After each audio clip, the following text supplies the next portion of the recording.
I've said it before, and I will say it again. Amnesty International is a pretty fraudulent organization, and I base this primarily on the fact that it comes out with studies against countries that U.S. foreign policy just happens to be going up against. Now, this bourgeois liberal way that it likes to operate has now been taken to a new low. This is now what they are saying with regards to prostitution. The ban on the sale and purchase of sexual services is a violation of human rights. That's right. Now, according to Amnesty International, sex work is now a right that people should have. Now, as usual with many bourgeois liberal organizations, they can't seem to tell the difference between sex work labor and general, regular, everyday factory labor. When it comes to buying and selling of sex, people should have the right to do so without government interference.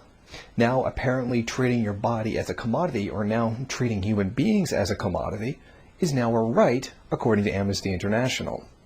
The criminalization of voluntary sex, whether for financial reward or not, threatens the rights to health, non-discrimination, equality, privacy, and security of person. Amnesty International, strangely, when we look at this, has always been very firmly against sex trafficking, and it has always stood by the position that, quote-unquote, sex work, prostitution, was not voluntary, and that people didn't really choose to want to do it. Yet now, with this new statement, it appears that they've done a complete 180 on this, and now, all of a sudden, this sex work that they were previously against, that was involuntary, is now voluntary. All of a sudden, the labor doing prostitution is now just the same as working in a factory. They literally cannot tell the difference between these two types of labor. Well, even just superficially, working in a factory, you generally don't run the risk of becoming pregnant or getting STDs. Under capitalism, production and reproduction were separated by the wage. Productive labor, which produced surplus value for capitalist profiteers, became waged work. This is the work that was generally dominated by men. Women, on the other hand, have historically been lumbered with reproductive labor. Since this work ostensibly produced no surplus value for the capitalists, women did not typically earn a wage. Nevertheless, cleaning where you live, taking care of kids, preparing food, and sponge bathing your senile Uncle Joe is shit that just has to be done. Men could do it too, but of course they don't, because this is shit work, typically sucks, and men can do things that earn money. In fact, women taking care of all this stuff at home enabled men to go out and earn more money. Domestic labor is reproductive labor in the sense that it is socially necessary and our economy depends on it being done in some way or another. So that's how that went. And capitalism helped make the teamwork of a heterosexual nuclear family into even more of a basic requirement for survival, especially if you're a woman. In relatively more recent history, capitalists realized they could leech profit out of all sorts of things, some more dumb than others, and decided that in order to facilitate this expansion, we should push for a free market. As a part of a general shift towards commodifying everything for profit, pink-collar employment boomed. This comprises most low-wage jobs in the service industry: catering, cleaning, child care work for the elderly and disabled, etc. As such, this service sector is dominated by women, hence the pink-collar epithet. Since most other sectors are already dominated by men, such that they're hard for women to enter, and service sector work has traditionally been quote-unquote women's work, they were doing it before, they might as well get paid for it now, right? Can we treat the sale of sexual services through prostitution in this same way? What are the implications of this, like the wider service sector, childcare, catering, cleaning, etc.? The implication is that we're employing a group of people to do necessary work. One of the problems with the conception of prostitution as work is that work, as we've seen above, has no inherent value. The value of all work is determined by the society in which it occurs. We have to consider this because the question we're really asking is about what value prostitution has in a patriarchal society. Treating prostitution as work means two significant things for us as feminists. That disassociating in order to provide men with sex is part of the domestic reproductive labor that women have traditionally been assigned. and that this is now to be outsourced onto another group of women. Apparently, Amnesty International seems to have just completely forgotten about the link between the legalization of sex work and sex trafficking. Sex trafficking, they've always been very firmly against.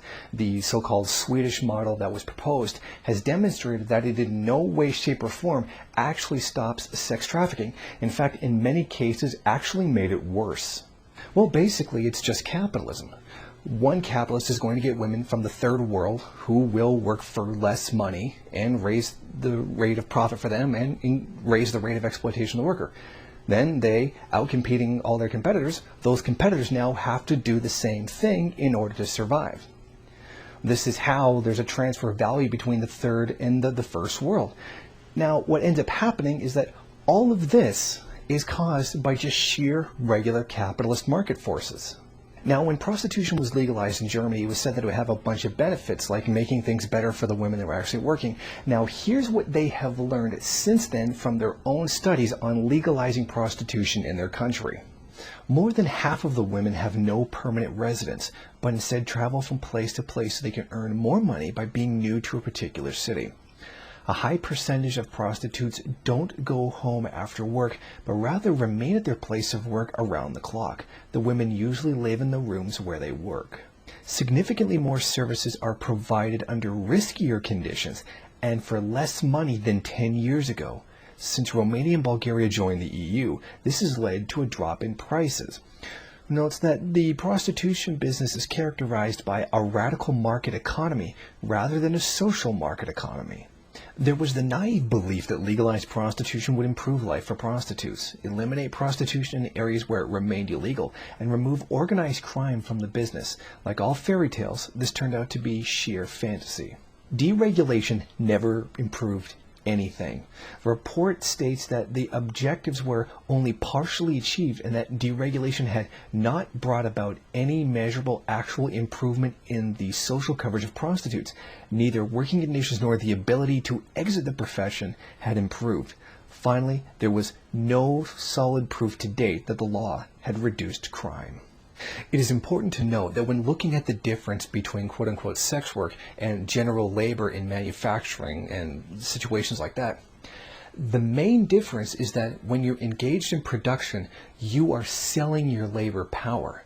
When you are engaged in prostitution, you are selling yourself. You are selling your body, not your capacity to produce surplus value.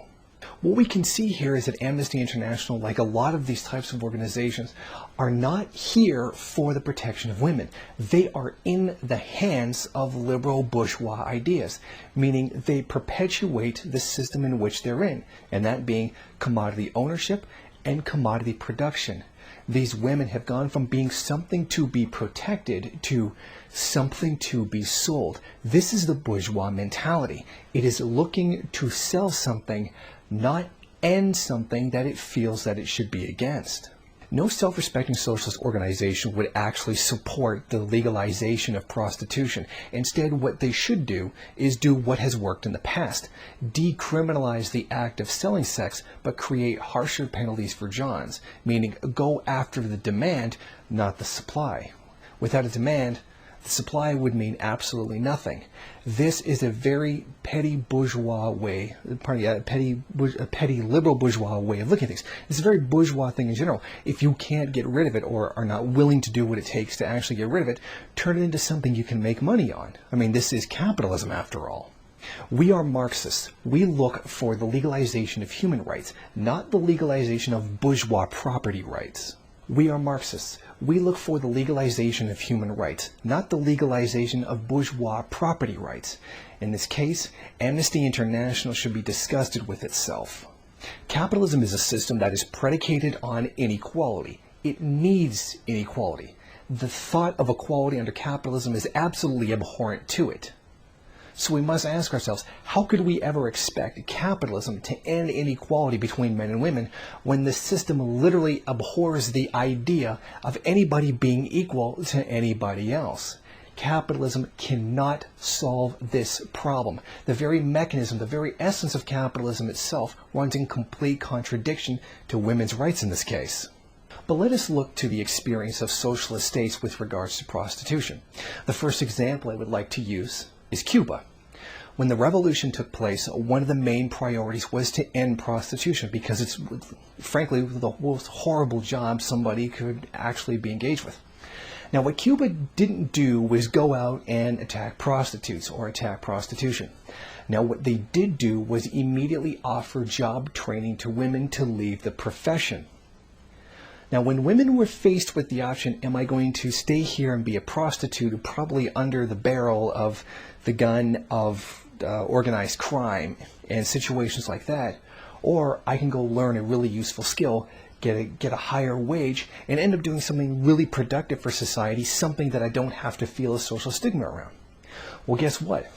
They chose to take the decent job with actual real skills that for a profession that they can be proud of. They can stop having their bodies used as something for money and instead use their labor as a source of income, a labor that they can be proud of. When this choice was offered to women, they chose to take real, regular work instead of prostitution. We can even see a similar experience with the revolution in China.